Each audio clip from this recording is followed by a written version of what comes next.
Hola a todos. Hoy nos vamos a sumergir en uno de los momentos, más brillantes de toda la historia de la literatura, el Siglo de Oro español. Es clave entenderlo no como un bloque de 200 años, sino más bien, imaginen una obra de teatro en dos actos, los siglos XVI y XVII, cada uno con su propio tono, su propio ambiente y, por supuesto, sus propios genios. Vale, para que no nos perdamos por el camino, hemos organizado este viaje en 5 paradas. Primero, vamos a poner el escenario. Luego, nos metemos de lleno en el Renacimiento y el Barroco. Haremos una parada obligatoria en la obra cumbre, que ya se imaginan cuál es, El Quijote. Y cerraremos viendo qué nos ha dejado todo esto. Empezamos, pues. Porque para entender de verdad cómo es posible que surgieran genios del calibre de Cervantes, de Quevedo o de Góngora, pues primero hay que viajar un poco en el tiempo. Hay que entender el mundo en el que vivieron y en el que crearon. Y es que, no hablamos de un momento cualquiera. Estamos hablando de un periodo larguísimo, 2 siglos enteros, que abarcan los reinados de 5 monarcas. Se empieza con el esplendor, el apogeo del imperio con Carlos I y Felipe II, y se va deslizando hacia la crisis del siglo XVII. Y claro, cada uno de estos reinados fue dejando su huella, moldeando el ambiente cultural y, como no, la literatura de su tiempo. El gran motor, la idea que lo pone todo en marcha en la primera mitad de esta era, es el humanismo. Para que nos hagamos una idea, es como un cambio radical de perspectiva. Si hasta entonces la mirada estaba puesta casi siempre en Dios, esta nueva corriente que nos llega desde Italia hace un giro de 180 grados. De repente, pone el foco en el ser humano, en su inteligencia, en su potencial, lo pone en el centro de todo. Y con esa idea en mente, ahora sí, nos metemos en el primer gran acto, el Renacimiento. Me gusta verlo como si fuera la mañana del Siglo de Oro. Es una época luminosa, llena de optimismo, de armonía y sobre todo de una curiosidad tremenda por explorar nuevas formas de escribir. Fíjense qué curioso, porque en esta época la novela, la prosa, es como si se partiera en dos. Por un lado teníamos la novela que llamamos idealista, ya saben, llena de caballeros andantes perfectos, pastores súper enamorados, paisajes idílicos, pura fantasía. Pero al mismo tiempo nace otra cosa totalmente distinta, la novela realista. Una novela que se atreve a bajar al barro, a la calle, y a contar la vida tal y como era, con toda su crudeza. Y el ejemplo perfecto de esto último, de esta nueva mirada realista, es sin duda alguna el Lazarillo de Tormes. Aparece en 1554, sin autor conocido, y es una auténtica bomba. ¿Por qué? Porque por primera vez el protagonista no es un héroe, sino todo lo contrario, un antihéroe.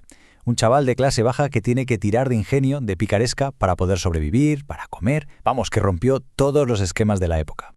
Pero ojo, que esta renovación no fue solo cosa de las novelas. ¿Qué va? La poesía también estaba viviendo su propia revolución. Y la inspiración, pues adivinen, ¿de dónde venía otra vez? Exacto, cruzando el Mediterráneo, desde Italia. Aquí los nombres claves son Garcilaso de la Vega y su colega Juan Boscán. Ellos fueron los que trajeron las novedades. ¿Qué hicieron? Pues algo que suena técnico, pero que lo cambió todo. Adaptaron al castellano el verso en decasílabo, o sea, el de 11 sílabas, y formas como el soneto. De repente, la poesía en español empezó a sonar diferente, tenía una musicalidad, una elegancia totalmente nueva. Muy bien, pues dejamos la mañana luminosa del Renacimiento y pasamos al segundo acto, el Barroco. Si antes hablábamos de la mañana, ahora entramos en la tarde del Siglo de Oro. Y la tarde trae sombras. Todo ese optimismo se va apagando y en su lugar aparecen el desengaño, los contrastes brutales y una complejidad artística que, la verdad, es alucinante. Es que esta frase, la vida es sueño, lo resume a la perfección. Piense que es una época de crisis económica, política, y eso se nota en el ambiente. La visión del mundo se vuelve mucho más pesimista. La realidad ya no se ve como algo sólido, sino inestable, confusa. Es esa sensación de que todo es como un sueño, y que en cualquier momento te puedes despertar y todo desaparece. Y claro, esta nueva complejidad no se quedó solo en los temas, se trasladó también a la forma de escribir. De hecho, esto provocó uno de los enfrentamientos artísticos más famosos, yo diría que de la historia, entre dos estilos y, por supuesto, dos genios literarios. La gran pelea, la gran rivalidad fue entre dos maneras de entender la poesía. Por un lado, teníamos a Luis de Góngora con su culteranismo. Góngora buscaba la belleza pura, usando un lenguaje súper elaborado, lleno de adornos, de referencias, como si cada poema fuera una joya. Y en la otra esquina, Francisco de Quevedo y su conceptismo. A Quevedo le importaba más el ingenio, la idea brillante, el juego de palabras. Quería concentrar mucho significado en muy pocas palabras. Era, en fin, la belleza de la forma contra la agudeza del pensamiento. Pero atención, porque justo en medio, haciendo de puente entre ese optimismo del Renacimiento y el pesimismo del Barroco, hay una obra, una novela única que es capaz de coger lo mejor de los dos mundos y con ello cambiar la historia de la literatura para siempre.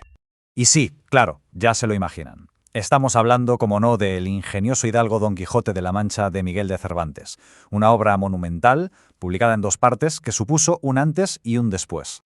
La primera parte se publicó en 1605. Y la segunda, 10 años más tarde, en 1615. Y con ella Cervantes no solo inventó una historia inmortal, sino, y esto es lo importante, una forma completamente nueva de escribir novelas. Pero vamos a ver, ¿por qué decimos que es la primera novela moderna? ¿Qué la hace tan especial? Pues la clave está en los personajes.